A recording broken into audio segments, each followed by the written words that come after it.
r/nosleep. Posted by you/the dangerous. If you hear tapping on your window, don't look. I only looked once. The first time I heard tapping on my window, it was very faint, and very slow. Slowly turning around in my bed, my eyes focused on the window. And I regret it now. If I just hadn't looked, so much could be different. The sight made the skin around my eyes stretch backwards and away further than they'd ever gone, my mouth widening to release the loudest scream but no noise coming out, my pupils growing thinner until they were mere dots, my neck pushing backwards to get away. We stared for minutes. I discounted it as a bad dream. The next day, just before midnight, I clearly heard steps outside my window, like a horse galloping. I shoved my head under my blanket and tried my hardest to still myself. The tapping began. It was louder and faster than last time. Minutes pass and the tapping stops. When I wake up the next day, I walk around to my backyard. Beneath my window there are large footprints, large enough to fit my palms spread out with a bit of space still left. They're in front of my window but nowhere else, as if they just came into existence. I called the cops. They arrived later that night and stand guard. The tapping never came that night. I fell asleep in peace and a clutch of hope tells me things are going to be fine. Eventually the cops leave. I wake up in the middle of the night. It's pitch black outside. I heard loud disgruntled tapping on my window.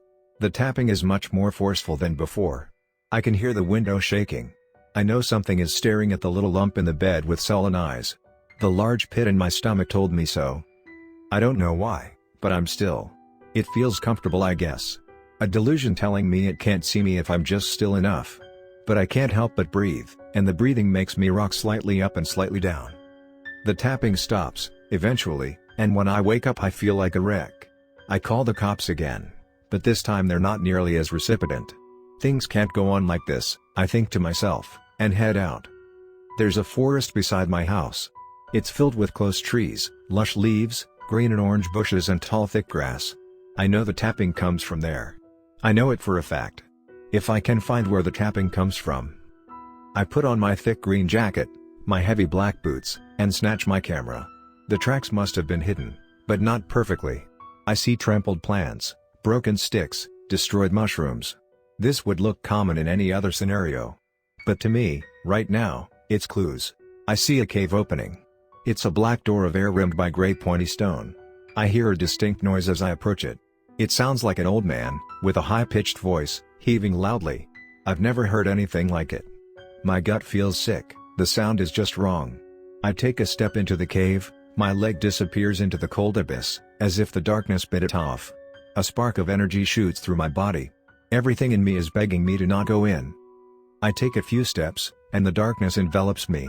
I tread feeling my way forward, and then my legs hit up against something and I tumble down the cave until I hit up against a wall. The heaving turned into heavings. I could hear it all around. I grabbed my camera and took a shot towards the noise. The flash lit up the corridor. I caught my gasp. On the floor layers of people with horns lay asleep. Their feet are covered in goat hair. I got a picture, I'm getting out. I permanently put on the light to not step on anyone. I figured shining some light is better than stepping on them, and I slowly snuck my way out of the cave.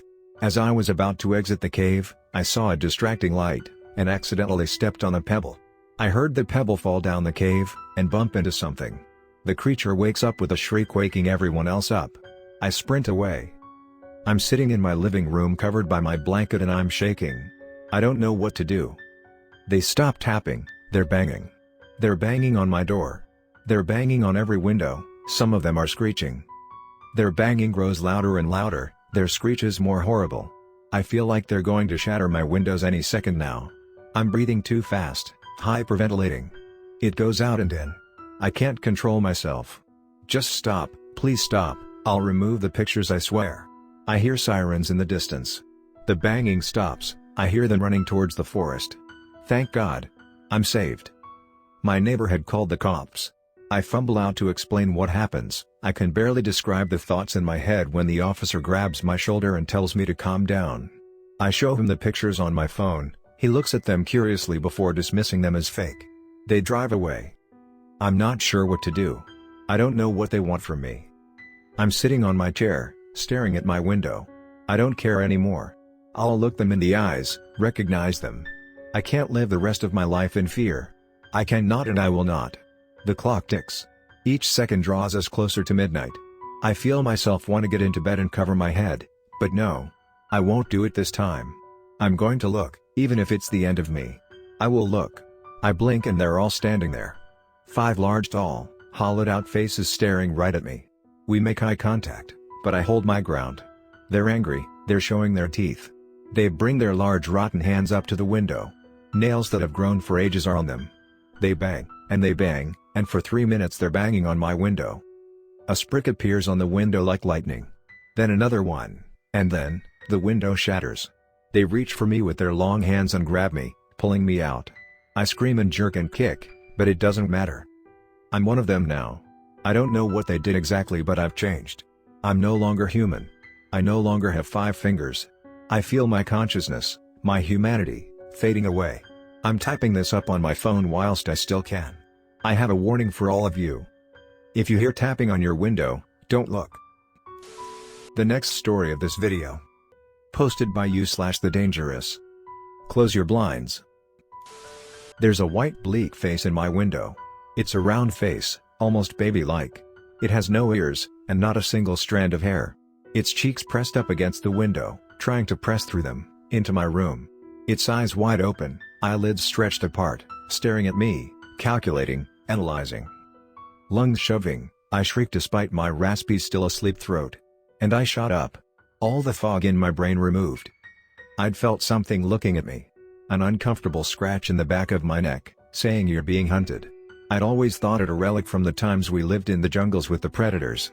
I turned around to look at my window, simply to assure myself that there is nothing there. I've done it many times before, and usually there's nothing to see, but tonight there was. The face doesn't move.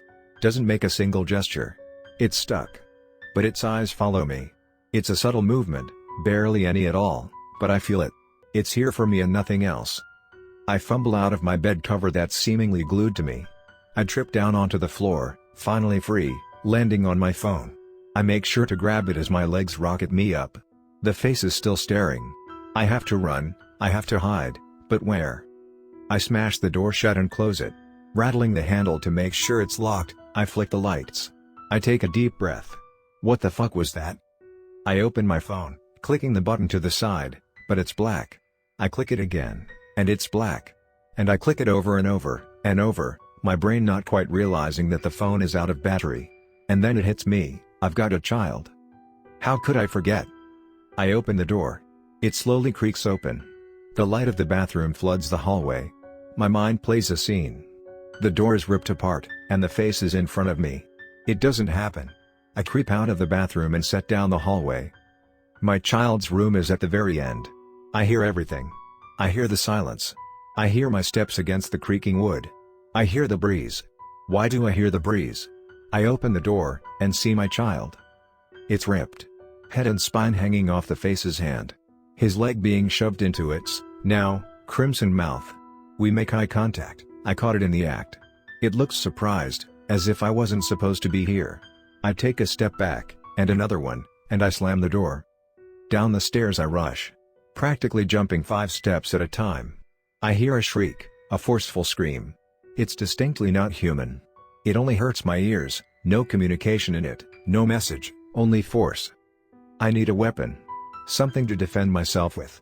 A knife, yes. That is something I can use. I rush to the kitchen, and grab the biggest knife in the drawer. Is it sharp?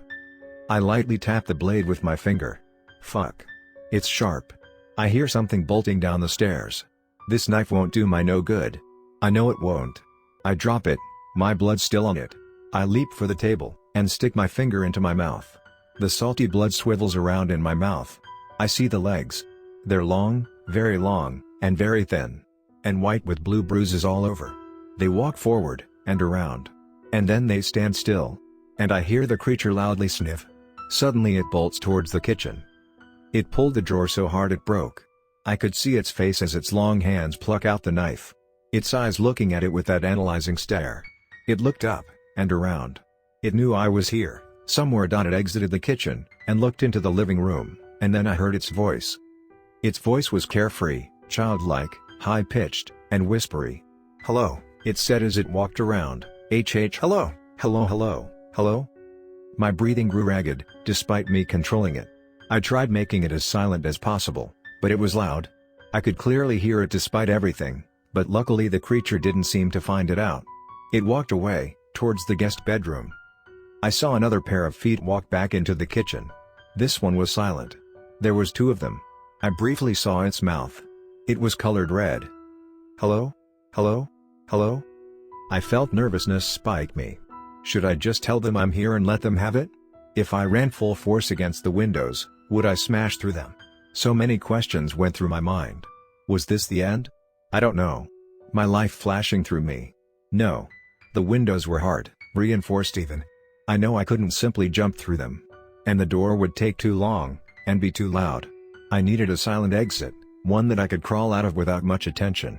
The window on the second floor. When I spot an opening, I'm already on the stairs. Slowly, walking on fours, I climb up the stairs, staying as silent as possible. At the very last step, the wood creaks, a loud noise reverberating through the entire house. Hello? I hear the ground shake below me, and I sped up. I have to get out. Into my son's room. My son is in pieces. A pool of dark blood on the ground. One of his legs is gone. The other has a large bite taken out of the thigh. A few of his fingers are missing. His head is in an entirely different place. The cheeks are wet among the blood, he must have cried. But his eyes show no feeling anymore, they are lifeless, dead eyes. The sight is too much to take in. I see the window, and take a step on the rim, ready to leap out. I feel the uncomfortable itch, the same one that woke me up, and I leap. Closing the window behind me, I hear the face bounce off. I called the cops the next day. They found blood and saliva, something had almost licked the ground dry. And that was all they told me. Close your windows, shut your blinds. Trust me on this.